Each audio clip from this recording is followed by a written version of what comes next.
Hello my dear student, अगर आप भी हिस्ट्री और पॉलिटिकल साइंस के स्टूडेंट हो तो आपको ये तीन वर्ड्स का मतलब जो है आपको बहुत अच्छे से आपको समझना पड़ेगा और आपको आना चाहिए। ये तीन वर्ड क्या क्या है? सबसे पहले आता है बायोपोलरिटी, देन आता है यूनिपोलरिटी एंड देन आता है मल्टीपोलरिटी। ये तीनों वर्ड का क्या मतलब है, चलिए इसको हम लोग 1 मिनट में समझते हैं।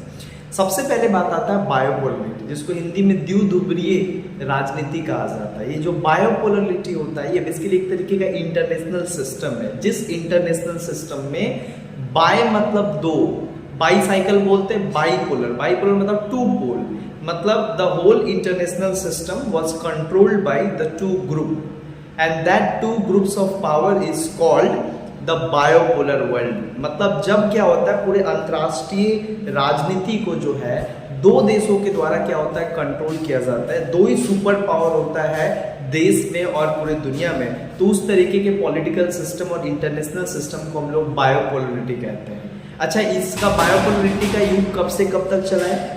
1945 से लेकर 1991 तक, जब कोल्ड वॉर चल रहा था तो पूरे दुनिया में दो सुपर पावर था। एक अमेरिका था जो कि कैपिटलिस्ट आइडियोलॉजी को प्रमोट कर रहा था, और दूसरी तरफ यूएसएसआर जो कि सोशलिस्ट आइडियोलॉजी को प्रमोट कर रहा था। इस तरीके से दो क्या था, सुपर पावर दुनिया में थे। इसलिए इसके राजनीतिक एरा को कहा जाता है बायोपोलर पॉलिटिक्स। दूसरा आता है यूनिपोलर। 1991 में क्या होता है, जब यूएसएसआर के 15 टुकड़े होते हैं और उसके बाद यूएसएसआर कोल्ड वॉर से क्या होता है कि हट जाता है और अपने आप को पीछे कर लेता है, तो दुनिया का सबसे शक्तिशाली देश जो है अब एक हट जाता है और एक ही रह जाता है, वो है अमेरिका। तो अमेरिका 1991 के बाद क्या होता है, एकमात्र सुपर पावर पूरे दुनिया में रहता है और पूरे देश के इंटरनेशनल सिस्टम को कंट्रोल करता है। तो इन उस 1991 से लेकर 2003 तक के इंटरनेशनल सिस्टम को कहा जाता है यूनिपोलरिटी।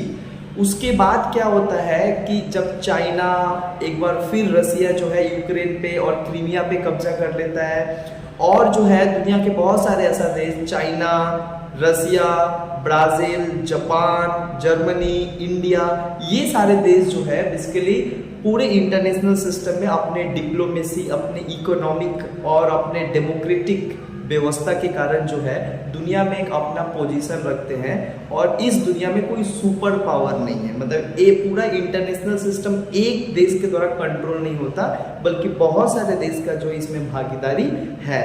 तो 2003 से लेके टिल द डेट इस इंटरनेशनल सिस्टम को क्या कहते हैं, मल्टीपोलरिटी, जहां पे मल्टीपल पावर सेंटर है, मल्टीपल पावर एंड ग्रुप है जो इंटरनेशनल